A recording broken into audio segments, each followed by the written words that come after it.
vamos a aprender de otro gran misionero. Hoy en día, actualmente, hablamos bastante del reevangelismo o reevangelización, porque la verdad es que hay muchas áreas, especialmente en Europa, parte de las Américas, donde había una población de gran parte cristiana, pero con la secularización y el crecimiento de cosas de la nueva edad, los creyentes fieles, devotos, han estado bajando en número. Y por lo tanto es interesante para mí hablar de esta misión de San Bonifacio, porque él estaba con esta idea de reconstruir las antiguas ruinas. Él nació en Inglaterra, por el año 672, fallece, bueno, es matado, es asesinado, en 754, o sea que tuvo una vida larga. Él nació en el pueblo de Crediton, que está afuera de Exeter, en Inglaterra. Y aquí qué interesante notar la providencia de Dios. Bonifacio va a ir a lo que sería Frisia, o sea, el norte de Alemania, para reevangelizar el pueblo de allá. Habían cristianos durante un tiempo, pero con el tiempo no había cuidado pastoral, no había enseñanza, no había los clérigos necesarios para realmente hacer crecer y mantener la comunidad cristiana. Entonces ya cuando llega Bonifacio a Frisia, en el norte de Alemania, él ya se encuentra con una sociedad que tiene restos del cristianismo, pero no se compara para nada con la presencia cristiana que había venido antes. Él escribió la primera gramática latino-inglesa, tuvo una educación monástica. En aquellos días no existían los seminarios, el seminario es una invención más o menos de la modernidad, pero recibió lo mejor que había de educación. Fue ordenado a los 30 años y tuvo la vocación de ser llamado a ser misionero, pero como sabemos en la Edad Media se ha hablado de ser peregrino de Cristo. Y él seguía los ejemplos de la gente que había venido antes de él, como San Agustín de Canterbury, que llevó el Evangelio a los anglosajones. Y por cierto, Londres o Kent no está muy lejos de Crediton. O sea, en la providencia de Dios, este hombre era inglés y venía de una región que había sido evangelizada por un misionero de Italia, Agustín, que había sido mandado por el Papa, o sea, el obispo en Roma. Y ahora ya la iglesia en Inglaterra es una iglesia ya más fuerte, con energía, con educación, y ya logra ser una iglesia que puede mandar a misioneros a otras partes. Y vemos paralelos con esto hoy en día, cuando vemos a misioneros de países como algunos países de África que van a Inglaterra o los Estados Unidos para plantar iglesias y para asistir, o incluso aquí en España vienen misioneros de Latinoamérica, pues que hace 400 años los misioneros fueron de España para allá y ahora vienen misioneros muchas veces de diferentes iglesias, pero también de la Iglesia Católica, y vienen aquí a España para avanzar el reino de Dios. Mira cómo es la providencia paradójica de Dios. Entonces este señor viene de la misma tierra donde estaba Agustín de Canterbury, no la misma ciudad, pero la misma región, y se va para Frisia y Sajonia, o sea, al norte de Alemania. Tenía, como dije, una historia del cristianismo, pero ya se había perdido en gran parte. Y él, igual que Agustín, visita a Roma para afirmarse en su misión. Y aquí estamos aprendiendo otra cosa sobre el ritmo de la misión medieval. No era una cosa de, bueno, pues yo con mi parroquia, con mi congregación, yo me siento llamado, entonces me voy. Que había una comunicación internacional y que se centra, por lo menos en Europa, se centra en la ciudad de Roma y que se va a centrar en otras partes, en Alejandría para África, y también en Constantinopla, lo que sería hoy Istambul, para regiones más hacia el este, el oriente. Pero bueno, para Roma, Alemania, Sajonia, estos lugares, pues se centraba en la ciudad de Roma en aquellos días, y y sigue siendo un centro importante para los cristianos hoy en día. Él fue y encontró a gente que estaba adorando a Thor, uno de los dioses alemanes, y él desafía a las personas y tenían un árbol sagrado muy grande y ellos decían que era un árbol sagrado para Thor. Pero, ¿qué es lo que hace Bonifacio? Él quiere probar que el poder del Dios y Padre de Jesucristo es mucho más allá que el poder de Thor. Es aquí un paralelo con lo que vemos con Moisés en el libro de Éxodo, ¿verdad? Demostrar que el Dios de los patriarcas, el Dios Yahvé de los israelitas, es superior a los dioses de los egipcios. Si lees cuidadosamente Éxodo, no hay ninguna indicación de que los dioses de los egipcios no son verdaderos o que no existen. Simplemente que Yahvé es un Dios superior. Y Bonifacio está pensando en lo mismo. Igual que había hecho Patricio con los druidas que estaban presentes. Ellos decían, esta selva es una selva sagrada, no se puede pasar por ahí. Y Patricio decía, en el nombre del Padre, del Hijo y del Espíritu Santo, me meto en la selva y salía con bien. Y la gente, eso realmente impactó a la gente.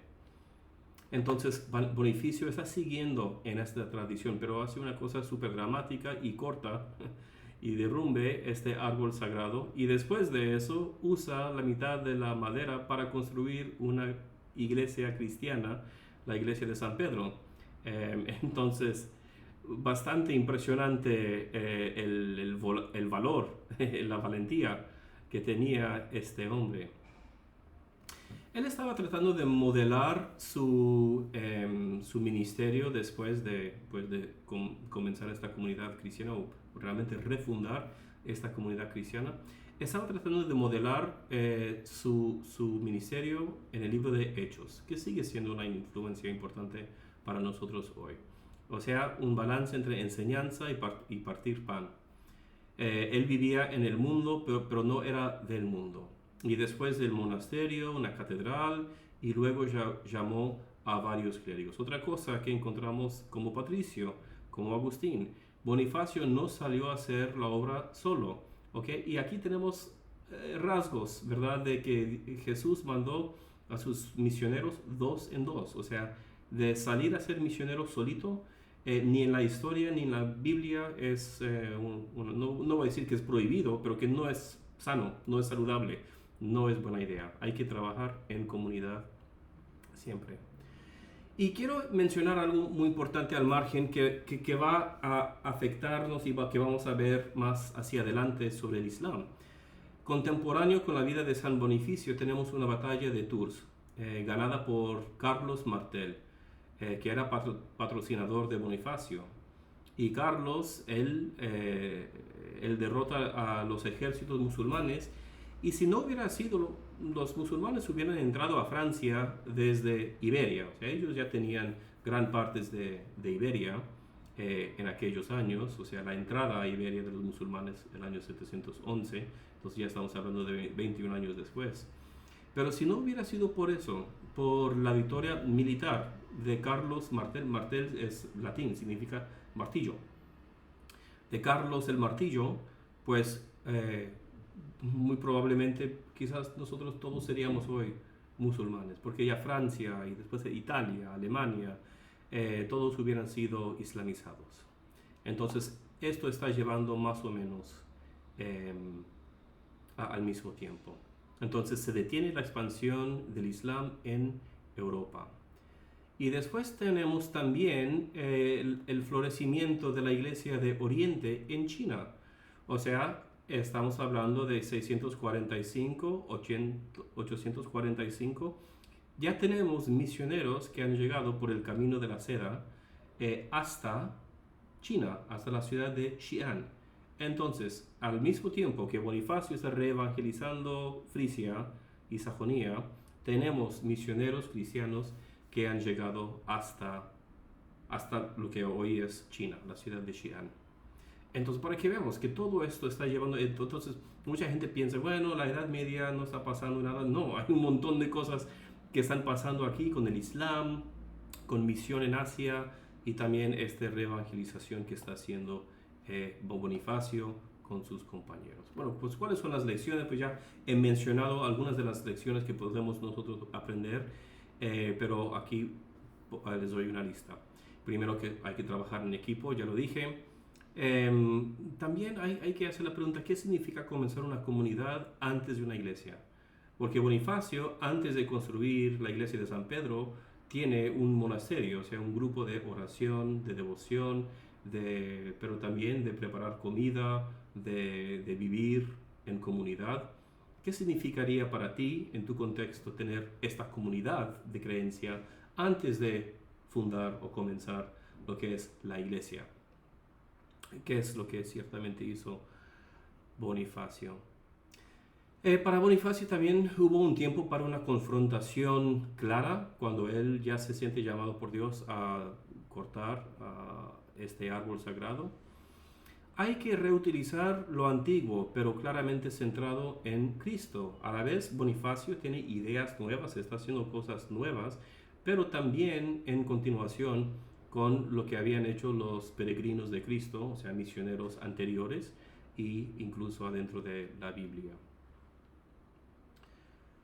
Las vocaciones pueden comenzar cuando las personas son muy jóvenes. Bonifacio tuvo el sentimiento de ser llamado, creo que cuando tenía 16 o 17, o sea, y es ordenado como sacerdote o presbítero a las 30, que es bastante joven. Y eso significa que era diácono por lo menos algunos años antes de eso. Y tenemos aquí una cita de una persona que comentó sobre el trabajo de Bonifacio. Dijo: en su viaje a través del océano de este mundo, la iglesia es como un gran barco que es golpeado por las olas de las diferentes tensiones de la vida. Nuestro deber no es abandonar el barco, sino mantenerlo en su rumbo. Perdón, es una cita de Bonifacio mismo. Y aquí ya vamos entendiendo su espiritualidad, igual que hicimos con Patricio, ¿verdad? Tratando de entender cómo era su forma de oración. Otra cita de él. Dice: no seamos ni perros que no ladran, ni espectadores silenciosos, ni criados pagados que huyen ante el lobo. En cambio, seamos pastores cuidadosos que cuiden del rebaño de Cristo. Y aquí tenemos algo más, que él no solamente quiere hablar de la conversión, sí, él quiere convertir a los paganos a la fe cristiana, pero también habla de cuidar del rebaño o al rebaño de Cristo. O sea, tiene esta visión de un crecimiento espiritual, de lo que podríamos llamar la evangelización de la cultura. ¿Cómo sería para la cultura frisia ser evangelizada? No simplemente para algunos miembros de la cultura. ¿Qué significa para la cultura mexicana o la cultura mexica ser evangelizada? ¿Qué significa para la cultura romana, griega, madrileña? ¿Qué significa para la cultura tejana ser evangelizado?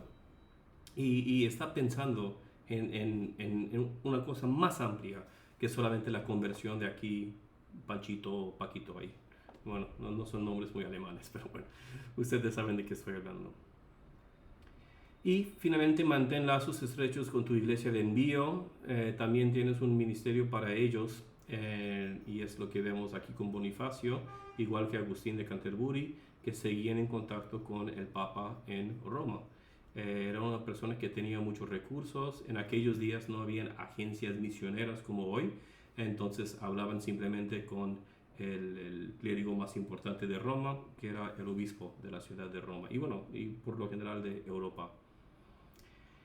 Y bueno, pues finalmente tengo aquí una breve carta, igual que leímos algo que escribió Patricio, pero esto no es una oración. Pero para que veamos cómo Bonifacio estaba hablando con diferentes personas, aquí está escribiendo a Ethelbaldo, qué nombre, Ethelbaldo, rey de los Mercios. Bonifacio, siervos de Dios, saludos de mi más profundo afecto. Y aquí es la carta que escribe, es breve. Rogamos a vuestra Alteza la misericordia, dígnate consolar y socorrer a este mi mensajero, llamado Coela o Chuela, el portador de esta carta, en este viaje y en cualquier ocasión en que tenga necesidad, y que Dios te recompense por haber socorrido a mis mensajeros que vinieron a ti el año pasado cuando traían la noticia: mientras tanto, te hemos enviado el señal de amor verdadero y de amistad devota. Un halcón y dos, son 3 halcones. Creo que 3 halcones, una hembra y dos machos. Pero bueno, 3 halcones como un regalo. 2 escudos y 2 lanzas. Estos pequeños regalos, por indignos que sean, te pedimos que los aceptes con nuestro amor y bendición. Oigamos toda la conclusión de todo el asunto, temed a Dios y guardad sus mandamientos. Y así termina su carta al rey Etelbaldo con una cita de Eclesiastés. Ese versículo: oigamos toda la conclusión de todo el asunto, temed a Dios y guardad sus mandamientos. Una cita de Eclesiastés 12:13. Y después una notita más: suplicamos también que si alguna de nuestras palabras escritas llegan a tu presencia por otro mensajero, te dignes prestar tu oído y escucharlas con atención a Dios en Cristo. Bueno, pues ¿qué aprendemos de esto? Quizás leemos esto y es una carta muy, muy pequeñita, sin importancia, pero nos da un poco como el sabor de la vida misionera. Primero que todo, él trabajaba con líderes políticos. Y al parecer, gente daba regalos a Bonifacio. Mira, yo soy un noble, un guerrero, aquí una lanza. Y Bonifacio dice: yo soy clérigo, yo no puedo usar una lanza. Pero lo que sí puede hacer es mandarlo como regalo al rey Etelbaldo. Y también ya vemos otra vez algo que hemos visto en Tercer de Juan, que esta idea de que, bueno, la hospitalidad de ciertas personas, algunos compañeros de Bonifacio que al parecer Etelbaldo no los había conocido, pero dijo: bueno, tú eres compañero de Bonifacio, entonces yo te honro, puedes quedarte aquí conmigo. Y finalmente esto del cuidado pastoral, aunque no es una carta muy larga, pues sí se puede notar, yo creo que claramente, el afecto pastoral, espiritual que tiene Bonifacio para Etelbaldo. No solamente que Etelbaldo siga trabajando con él en cuanto a las cosas cívicas, pero también en cuanto al crecimiento espiritual de Etelbaldo. Y con eso concluimos nuestro estudio de uno de los grandes misioneros del norte de Europa, San Bonifacio, reevangelizador de Sajonia y de Frisia.